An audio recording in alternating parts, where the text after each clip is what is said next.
Hello everyone.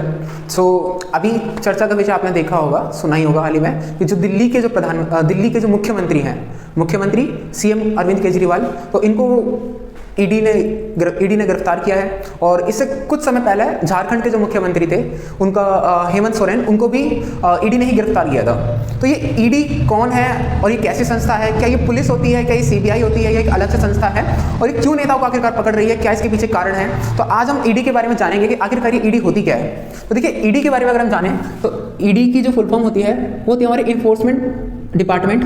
ये जो enforcement department है,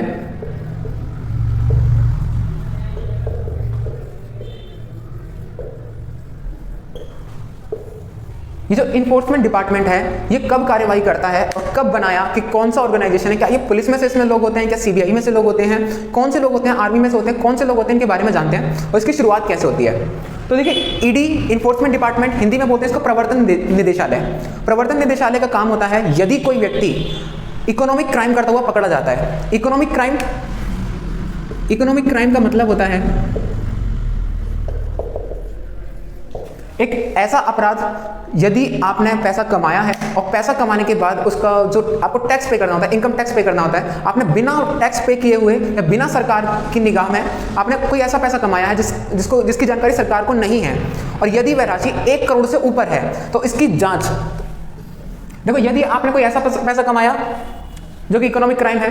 इकोनॉमिक क्राइम कौन सा होता है? यदि कोई आपने ऐसा पैसा कमाया है जिसमें आपने टैक्स नहीं पे किया तो ये इकोनॉमिक क्राइम है। आपके पास पैसा आया पर आपने टैक्स नहीं पे किया, इकोनॉमिक क्राइम, आर्थिक अपराध है। अब आर्थिक अपराध अगर 1 करोड़ से ऊपर का होगा, यदि ये अपराध 1 करोड़ से ऊपर का हुआ तो इसकी जांच कौन करता है? ED, enforcement department. तो इन्फोर्समेंट डिपार्टमेंट एक बहुत ऐसा डिपार्टमेंट है जो 1 करोड़ से ऊपर अगर कोई भी इकोनॉमिक क्राइम होता है तो इसकी जांच ईडी करता है।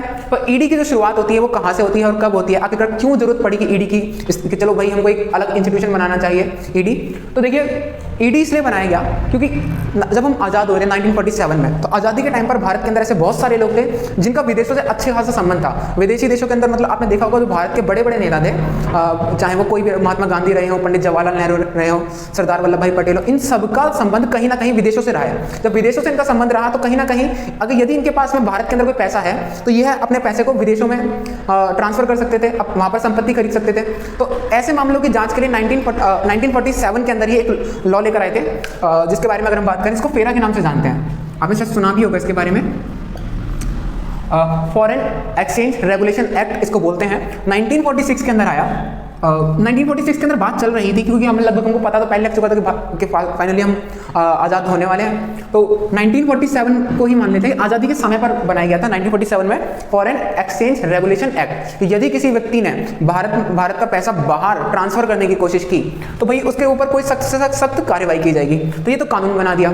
परंतु होता क्या है कि बहुत सारे मामले आए 1947 में ही कि भाई इतने सारे मामले हैं कि इसके लिए तो भाई एक अलग से हमको पुलिस ये काम नहीं कर पाएगी, इसके लिए हमको एक अलग से इंस्टीट्यूशन बनाना पड़ेगा, एक अलग से संस्था बनानी पड़ेगी। संस्था का नाम क्या रखा गया? संस्था का नाम रखा गया 1956 में जवाहरलाल नेहरू जो प्रधानमंत्री थे उन्होंने संस्था बना ली। संस्था बनाने के बाद कुल मिलाकर कि भाई 1956 के अंदर ये संस्था बनकर तैयार हो गई और इसका जो पहला हेड ऑफिस बना वो कहाँ था? इसका जो हेड ऑफिस है वो है हमारा मद्रास में, सबसे पहला हेड ऑफिस। मतलब जब इसकी 1956 में जब इसकी स्थापना हुई तो जो इसका पहला हेड ऑफिस बना था वो मद्रास के अंदर बना था। तो मद्रास, अब ये मत समझ जाना कि भाई 56 में इसकी स्थापना हुई और ऑफिस बनकर तुरंत तैयार हुआ। जो ऑफिस की जो स्थापना हुई थी, जो ऑफिस बना था वो 1957 में बना था, 1 साल लगा था।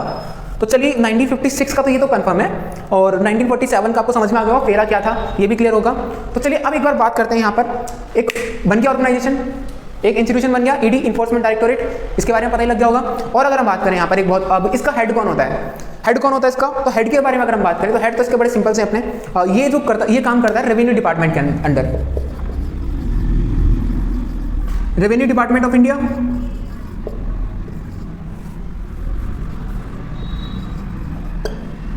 तो और रेवेन्यू डिपार्टमेंट है वो किसके अंडर में काम करता है? तो रेवेन्यू डिपार्टमेंट है वो काम करता है हमारा फाइनेंस मिनिस्ट्री ऑफ इंडिया के अंदर। जो वित्त मंत्रालय है वो इसका हेड होता है। किसका? वित्त मंत्रालय हेड होगा रेवेन्यू डिपार्टमेंट का, और रेवेन्यू डिपार्टमेंट के अंडर में ही कौन काम करता है? ईडी काम करती है। तो अब कुल मिलाकर फाइनेंस मिनिस्ट्री है, इसके ऊपर कहीं ना कहीं प्रधानमंत्री का वर्चस्व रहता है। फाइनेंस मिनिस्टर भी जो होते हैं वो आखिरकार प्रधानमंत्री यानी प्राइम मिनिस्टर के ही मंत्री होते हैं। तो प्रधानमंत्री जो होते हैं तो कहीं ना कहीं उनकी जो पावर है वो कहीं ना कहीं ईडी पर नजर आती है। और यही एक कारण है कि जो विपक्ष के नेता जो होते हैं, विपक्ष के नेता मतलब जो रूलिंग पार्टी, जो सेंट्रल गवर्नमेंट के अंदर रूलिंग पार्टी है, उसके नेताओं को ईडी अक्सर नहीं पकड़ती। और ईडी पकड़ती वो अक्सर किसको पकड़ती है? जो विपक्ष के नेता होते हैं उन्हीं पर अक्सर ये कदम उठाया जाता है। तो ईडी के बारे में उम्मीद है कि आपको सब कुछ समझ में आया होगा, और जो समझ में नहीं आया होगा एक बार कमेंट में आप लिख दीजिएगा, तो मैं कोशिश करूंगा कि उसको पूरी सॉल्व किया जाए। सो वीडियो अगर पसंद आएगी तो please like the video, subscribe the channel and thank you for watching the video.